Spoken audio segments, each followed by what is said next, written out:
pessoal, sejam bem-vindos a mais uma videoaula do curso de Sistemas Estuarinos Costeiros. Nessa videoaula vamos falar um pouco sobre os sistemas adjacentes aos estuários e também falar um pouco sobre as comunidades aquáticas que habitam, vivem nos estuários. Vamos lá então.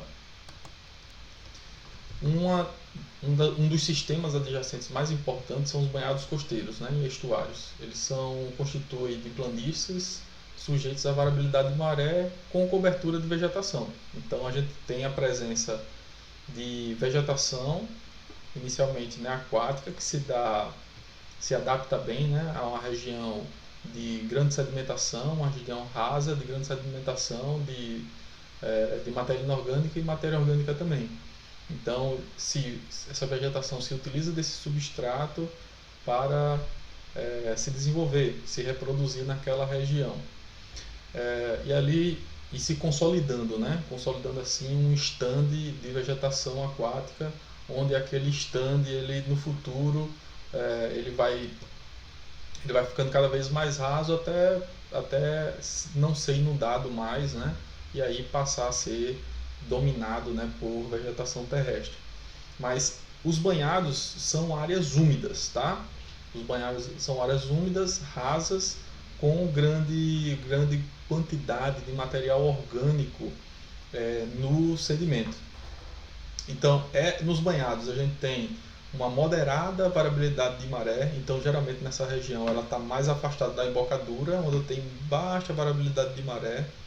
São inundados diariamente na maré cheia e são drenados com a maré seca, então, mas sempre sempre aquela região ela está úmida, tá?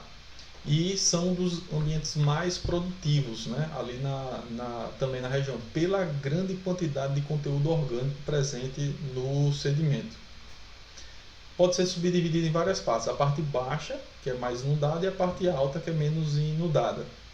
E também, além de várias espécies de insetos, crustáceos, que conseguem se adaptar bem a essa região do banhado, é também uma região onde aves migratórias usam dessa região para se alimentar e aí voar para regiões diferentes para fazer sua reprodução.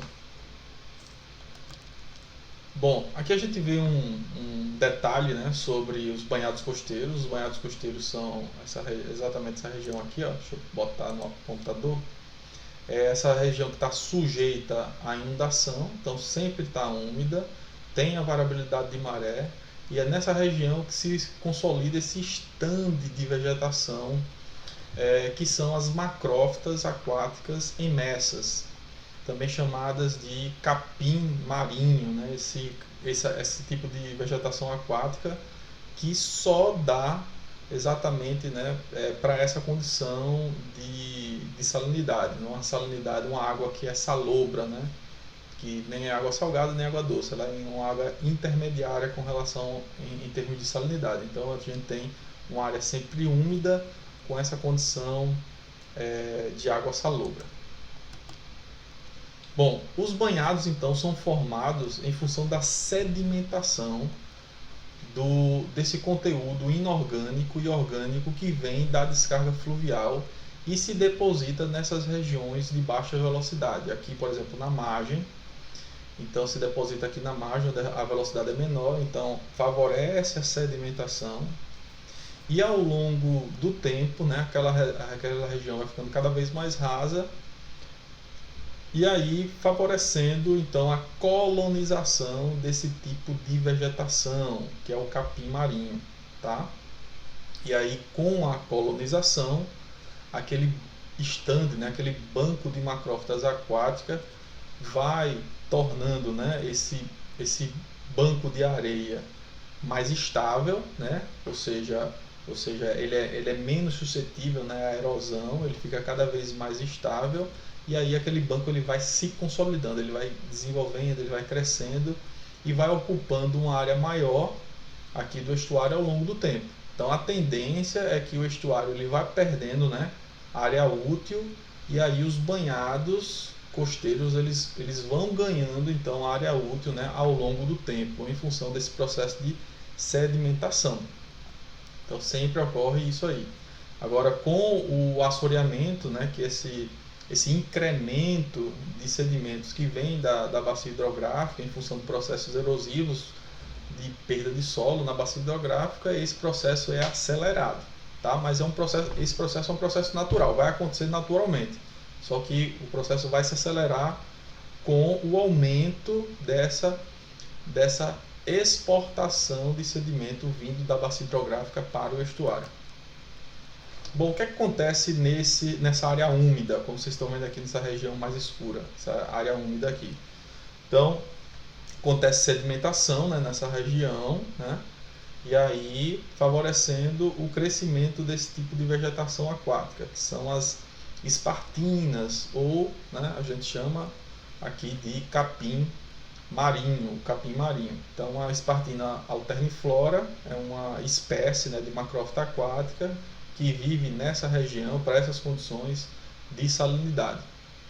E esse tipo de vegetação ela é grande, né, e cria uma estabilidade aqui, ó, no sedimento. Então fica cada vez mais difícil, né, de uma corrente aqui erodir. Por quê? Porque por conta da presença da macrófita aquática aqui nessa região. Então os fluxos ficam cada vez mais reduzidos, impossibilitando a erosão aqui desse sedimento. Então esse solo vai ficando cada vez mais estável. Esse tipo de vegetação usa, né, toda essa matéria orgânica e nutrientes que está nesse conteúdo aqui, ó, que vem inicialmente da bacia, para se desenvolver. Então, se desenvolve em função desse conteúdo orgânico que existe. Um outro ponto que é importante falar é que nos banhados, geralmente a concentração de oxigênio dissolvido na água aqui no banhado é muito baixa. Só que como é que a planta ela respira? Ela vai respirar em função da sua estrutura que fica fora d'água. Então, são macrófitas emergentes, ou seja, uma parte fica submersa, a outra parte fica imersa, fora d'água. E é exatamente nessa parte imersa que acontece a troca, né, de oxigênio, do gás. E ela pega, então, assimila os nutrientes aqui nas raízes no sedimento. Então ela usa os nutrientes do sedimento e faz a troca gasosa aqui na parte imersa da planta. Bom, essa região de banhado é uma região bem produtiva. Então a gente consegue observar a presença, né, de várias comunidades de crustáceos. A gente tem presença de camarão quando tem nível apropriado, úmido, né? Caranguejo, siri, enfim, tem uma presença muito elevada de crustáceos, né, mexilhões, moluscos, em função da presença grande, né, de matéria orgânica, né? E essa comunidade ajuda, né, a aerar o sistema, ajuda a produção de outros organismos também, e também auxilia na questão da existência, na coexistência da vegetação aquática. Então são organismos que ajudam também a troca de oxigênio, para favorecendo essas plantas também. Muito bem, aqui a gente está vendo uma evolução, né, da dinâmica aqui dos banhados costeiros. Então inicialmente você tem uma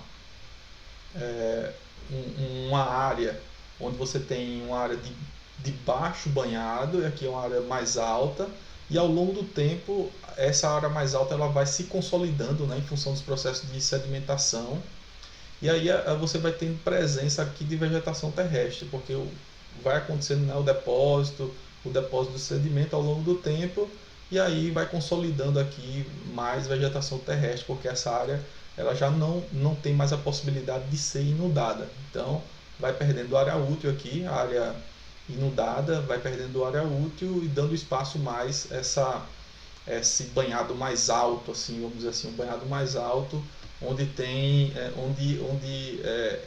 dificilmente ele é úmido, né? E aí esse tipo de vegetação é diferente. Então nesse caso aqui você tem um outro tipo de espartina, outro tipo de capim marinho nessa região, que se adapta melhor a uma região menos úmida, né? Mas que ainda tem também muita matéria orgânica.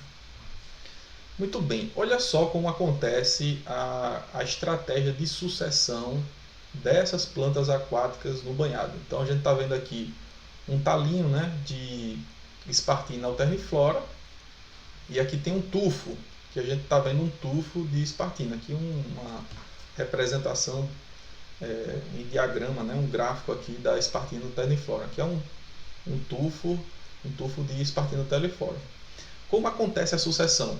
Então, essa caule subterrâneo, que é o rizoma, né, chamado de rizoma, esse rizoma ele vai se desenvolvendo de forma no solo, né, e ele vai se desenvolvendo em direção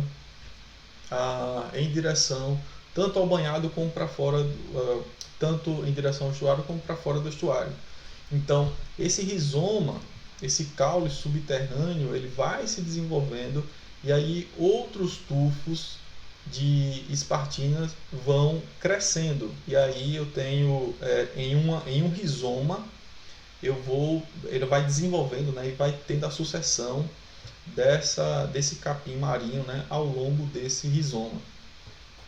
Então é muito difícil, por exemplo, você arrancar um tufo, né, de capim marinho. Então geralmente quando você arranca um, vem 2, 3 na sequência, porque eles estão interligados, e isso dificulta bastante, né, a questão de processos erosivos aqui, devido à circulação da água.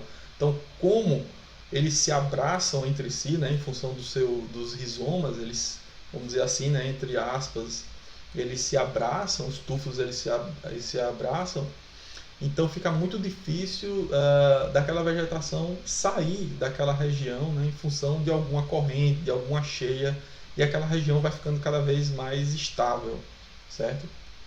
E com menos probabilidade de erosão, de perder aquela área de volta, né, para o estuário. Muito bem, então aqui é uma visão do stand de capim marinho, né? A gente está tendo uma visão de fora para dentro do estuário, aqui é a direção para o estuário. Então geralmente você tem uma zona de vegetação mais baixa, que é a Spartina partes, e uma vegetação mais alta aqui perto do estuário, que é a Spartina alterniflora, né? Que é um estande de macrófitas mais alto, tá? Nessa região que se adapta melhor. Nessa região também tem a presença muito grande de mexilhão ou de molúsculos, né? Como por exemplo o sururu, ou outro tipo de mexilhão que se adapta bem a essa região.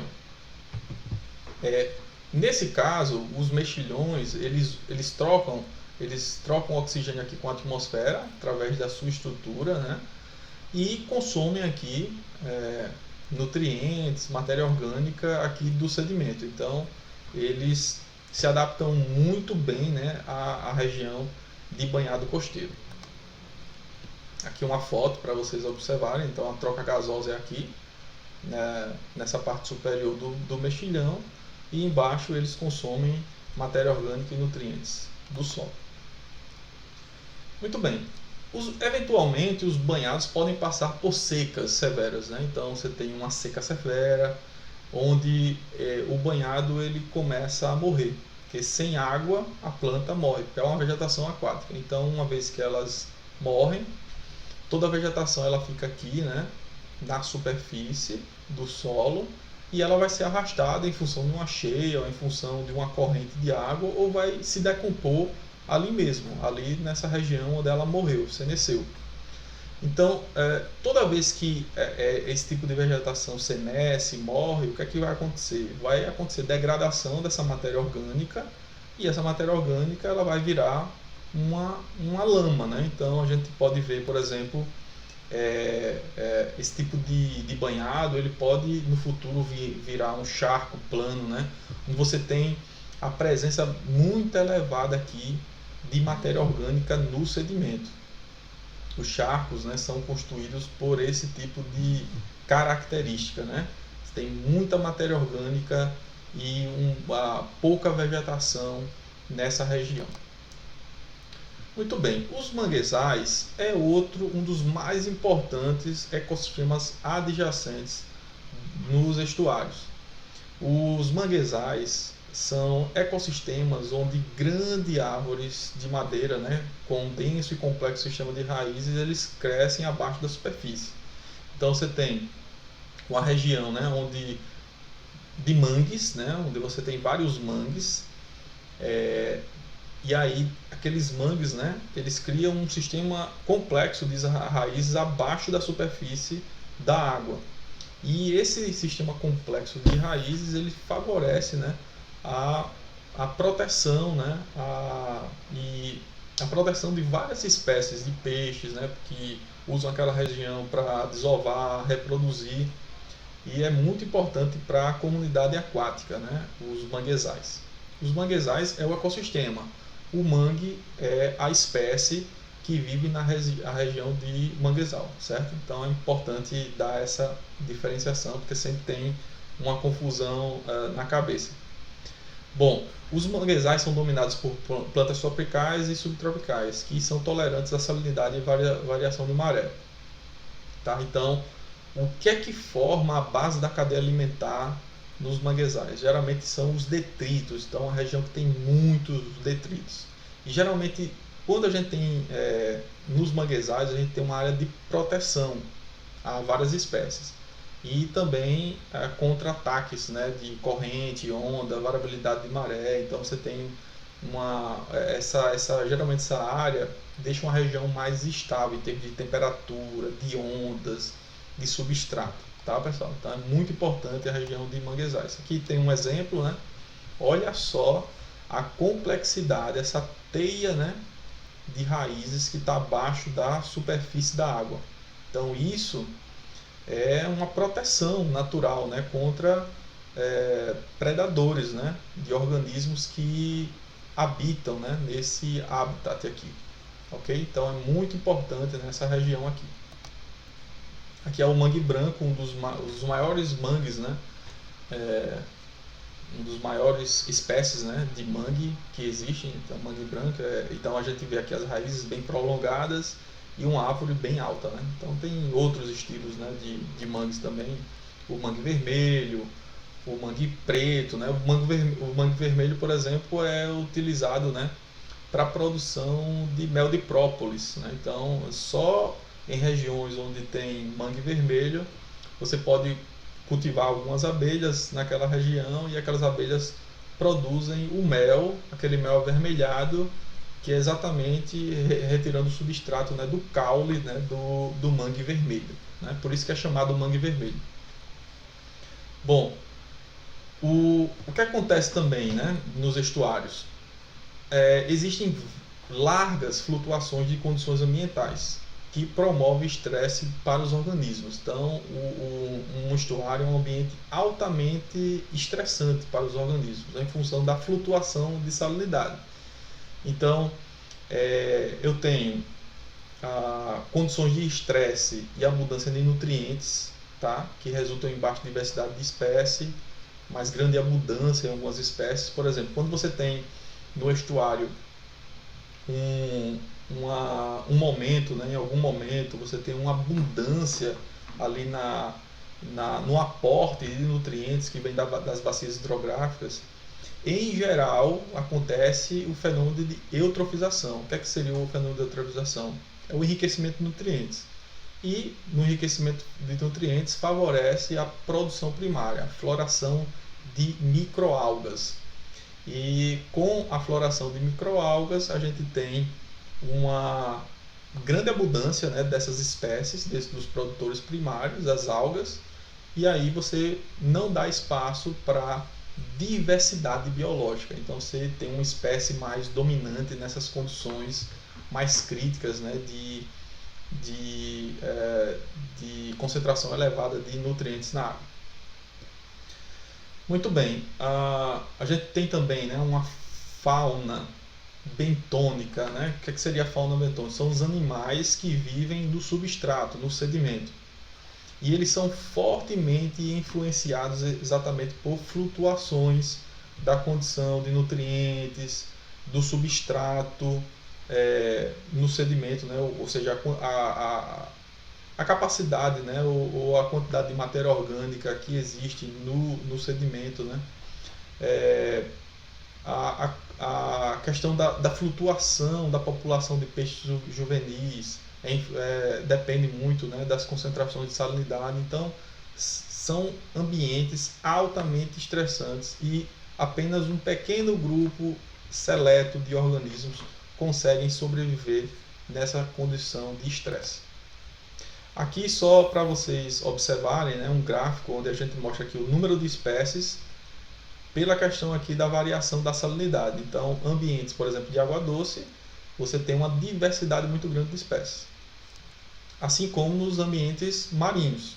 Então, alta salinidade, grande diversidade de espécies. Mas observem a questão da diversidade quando a gente se trata de água salobra, ou seja, água que é característica de estuários. Então, em água salobra, a gente vê um pequeno número de espécies que conseguem se adaptar àquela região. Bom, com relação à distribuição ecológica dos organismos em sistemas estuarinos, a gente pode classificar os organismos como aligoalinos, né, que são organismos que se adaptam melhor a uma baixa condição de salinidade. Então, geralmente a gente vai ver na foz ali do rio, na interface entre a foz do rio e o estuário. Estuarinos, que é a parte central do estuário. Eurialinos, que vai desde o mar até a parte central do estuário. Então, são organismos que se adaptam melhor a condições mais elevadas de salinidade. E os estenoalinos marinhos. Então, esses organismos eles penetram no estuário, sobretudo perto da sua embocadura apenas, numa maré de enchente, para usar o estuário como zona de reprodução. Então, esses são os organismos ou para predar algum outro animal. Então, geralmente os esteloaninos eles usam exatamente essa região para entrar no estuário para fazer predar, se alimentar. E os migradores, na maioria peixes e crustáceos, decápodes, que podem ser camarões, siris, enfim, caranguejos, esses tipos de crustáceos, eles passam a maior vida no estuário e aí utilizam como vias, né, entre os rios e o mar aberto. Então você tem alguns peixes também, né, que usam os estuários para reproduzir, e aí os peixes ficam ali na fase juvenil, no estuário, e depois quando eles crescem eles voltam para o oceano. Bom, falando um pouco sobre a comunidade, isso é uma perspectiva geral, para a gente entender, dar uma visão geral o que existe em termos de comunidade aquática nos estuários. Tá? Então, primeiramente, começando pelos produtores primários. Os produtores primários a gente pode subdividir eles em macrófitas aquáticas, que é a vegetação aquática que pode crescer aqui perto das margens, nessas zonas úmidas de banhados costeiros, e as macrófitas submersas, né, que a gente está vendo aqui, ou essas aqui que são as superficiais, macrófitas aquáticas que vivem aqui na superfície. Então, esses tipos de macrófitas dominam geralmente essas regiões aqui, ó, perto da margem.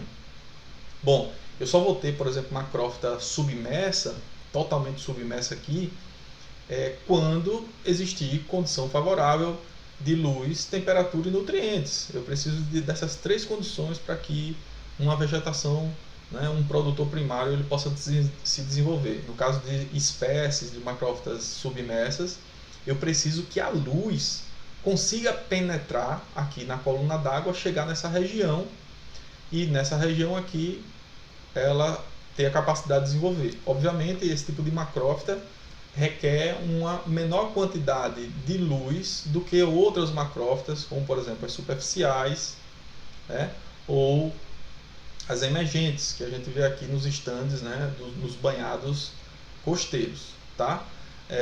A luz, quando ela penetra na coluna d'água, ela vai tendo uma redução de forma exponencial, até o ponto onde aquela intensidade na superfície ela se reduz a 1%, né? Que a gente chama essa região aqui, ó, que é a região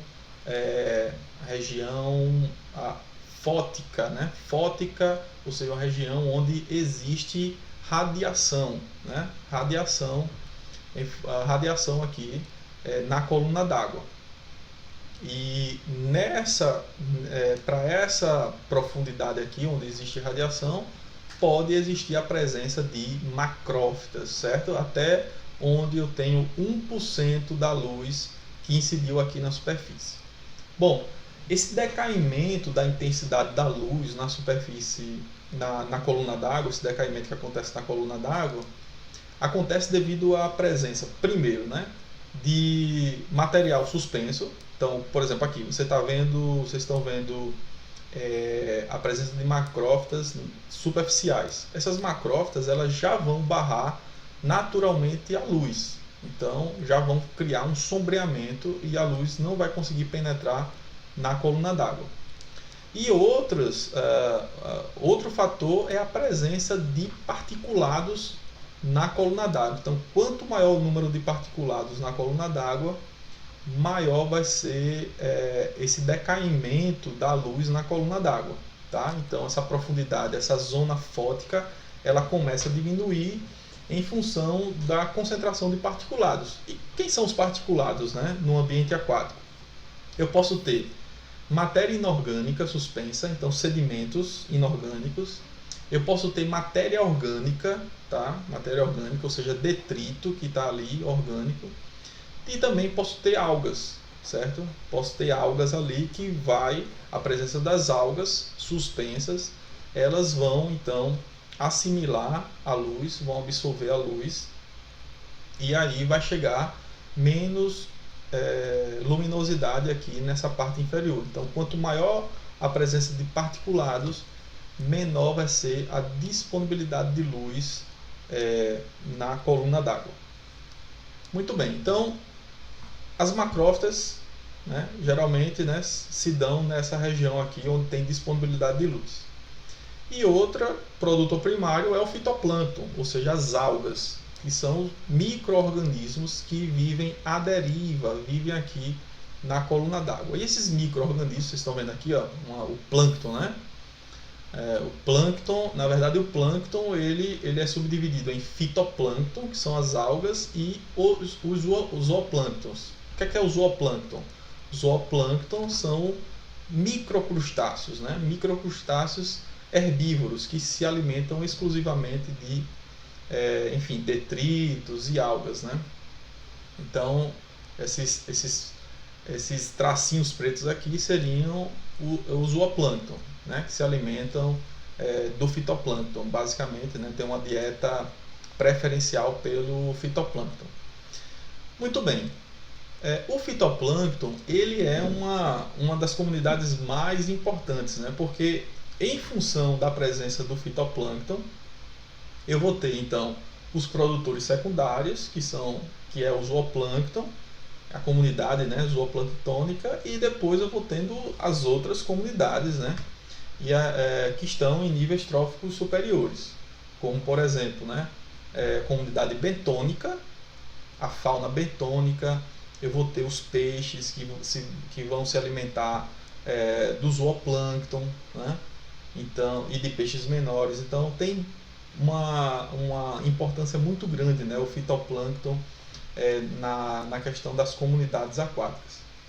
Além dos produtores primários, a gente tem os produtores secundários, né, que no caso, o zooplâncton, que são os microcrustáceos, se alimentando, como eu falei, de fitoplâncton e também de matéria orgânica que está presente na água, mas a preferência maior pelo fitoplâncton. E a gente também tem os peixes, né, que vão, em função da sua classe, vai ter uma dieta, né, diversificada. Por exemplo, tem peixe que se alimenta exclusivamente de plâncton, então fitoplâncton e zooplâncton. Tem peixes que se alimentam exclusivamente de peixes menores, então são os piscívoros, né? Então a gente tem peixes planctônicos, peixes piscívoros e os onívoros também. O que é que são os onívoros? Eles podem se alimentar de plâncton, como também podem se alimentar de peixes menores. Então, geralmente tem essas três classes, né, de peixes. Além disso, a gente tem a presença de crustáceos, né, ou seja, crustáceos decápodes como caranguejo, siri, camarão no estuário. Isso é muito importante, né, para o ciclo mesmo, né, para o ciclo da cadeia trófica, né, a presença para fazer esse ciclo funcionar da cadeia trófica. Geralmente é uma comunidade que se alimenta mais do fluxo, né, de detritos, né? Então eu tenho uma cadeia detritívora, que é o fluxo de detritos, e tem uma cadeia mais de pastagem, que é a cadeia viva. Então, por exemplo, os crustáceos eles vão se alimentar mais da matéria orgânica que está no sedimento, matéria orgânica que está presente aqui nos banhados, né? Aqui nas macrófitas. Eu posso ter também, eles podem se alimentar também de zooplâncton menor, então microzooplâncton, rotíferos ou protozoários. Então tem toda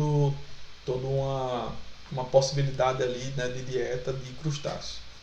E aí tem outras comunidades mais importantes, mas essas são as principais que vocês estão vendo aqui nesse gráfico.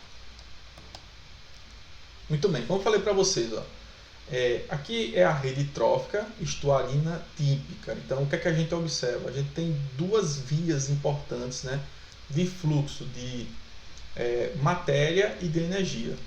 Que a gente tem aqui uma cadeia detritívora, esse fluxo aqui principal, e eu tenho uma cadeia de pastagem, que é essa outra via aqui. Então, por exemplo, vamos primeiro na cadeia de pastagem. A cadeia de pastagem, a gente inicialmente tem a disponibilidade de luz, de nutrientes e temperatura, que favorece o crescimento de fitoplâncton e também das macrófitas aquáticas. O fitoplâncton é a base alimentar do zooplâncton. O zooplâncton é a base alimentar de outras comunidades aquáticas, como por exemplo filtradores, certo? Zooplânctons maiores ou moluscos, também, né, alguns tipos de insetos, né, se alimentam em invertebrados predadores, né, se alimentam também, né, de zooplâncton e de filtradores. Então é uma base muito importante, como também o zooplâncton é a base alimentar dos peixes, certo? E aí, quando esses elementos eles morrem, né, fitoplâncton, zooplâncton, peixes, eles morrem, eles viram detritos, né? Detritos, porque o que é que vai acontecer? Vai acontecer uma decomposição dessa matéria orgânica morta, e aí essa matéria orgânica decomposta, ela vira, enfim, nutrientes novamente, ela é transformada para nutrientes. Esses detritos que podem ser de origem de dentro do sistema, como eu falei para vocês, né, em função da morte, né, desses organismos referente a essas comunidades. Então eu tenho uma transformação de matéria orgânica viva para matéria orgânica morta. Então eu tenho detritos, né, a transformação de matéria orgânica viva para detritos. Esses detritos produzidos dentro dos sistemas, dentro do sistema, é chamado de detritos, né, de origem autóctone, ou seja, dentro do sistema, autóctone. E esses detritos também podem vir de fora do sistema, por exemplo, da rede de drenagem. Então o rio pode carrear detritos, né? E esses detritos eles entrarem no sistema. Esses detritos são chamados de origem alóctone, ou seja, fora do sistema. Então esses detritos vão ser a base alimentar para organismos detritívoros, como por exemplo crustáceos, como eu falei para vocês, né? Os crustáceos a base alimentar são os detritos, que vai ser a base alimentar de insetos, de aves, de mamíferos, enfim, e aí eles morrendo, né? Essa comunidade morrendo, vai virar novamente detritos, e aí você tem todas todo esse ciclo novamente. Então é muito importante o conhecimento dessas duas vias importantes, né? Tanto de matéria como de energia, que é a via dendritívora e essa via aqui pastosa, tá? Que é a via viva. Muito bem. E para fechar, para que a gente tenha uma noção, né, dessas comunidades e como é que elas interagem entre si. Então a gente tem aqui o plâncton, né, formado pelo fitoplâncton e zooplâncton. Então eu tenho diversos tipos, né, e cada comunidade aquática tem as suas próprias estratégias e especialidades que são muito específicas, né, de cada comunidade para sobreviver em um ambiente. Só vou dar um exemplo, por exemplo, o fitoplâncton. O fitoplâncton ele possui diversos mecanismos, né, para tentar se estabelecer no sistema. Como, por exemplo, um dos mecanismos é a presença de flagelos, que ajudam um pouco na locomoção, a presença de mucosa, né, que vai envolver a célula para dificultar, por exemplo, a predação por um organismo superior. Eu tenho fitoplâncton, tem a presença, por exemplo, de auréolos, que são, por exemplo, mecanismos, né, para você controlar a questão do empuxo e aí sim o movimento do fitoplâncton na vertical.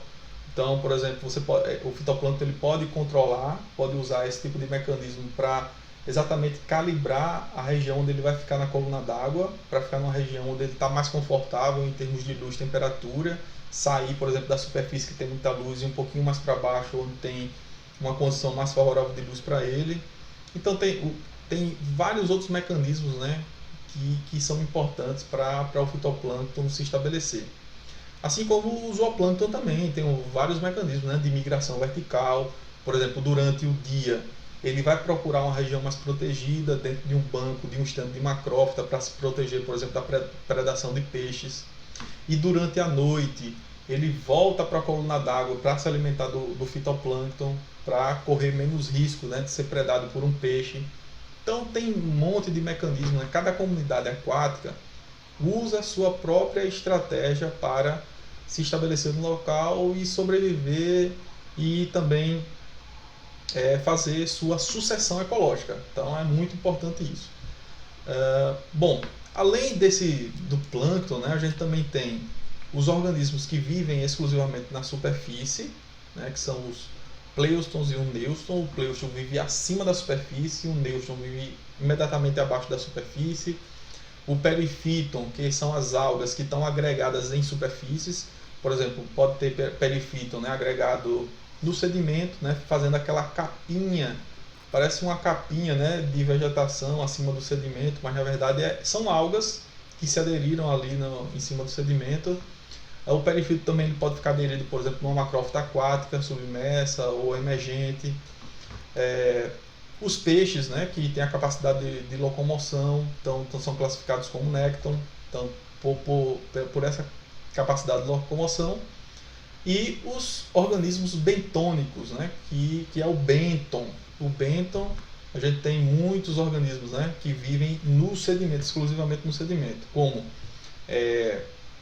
crustáceo, moluscos, lavas, enfim, insetos. Então tem muitos organismos aqui que vivem no sedimento, que é a base alimentar de outras comunidades aquáticas. Então é muito importante ter essa visão geral das comunidades e saber que cada uma delas é importante, né?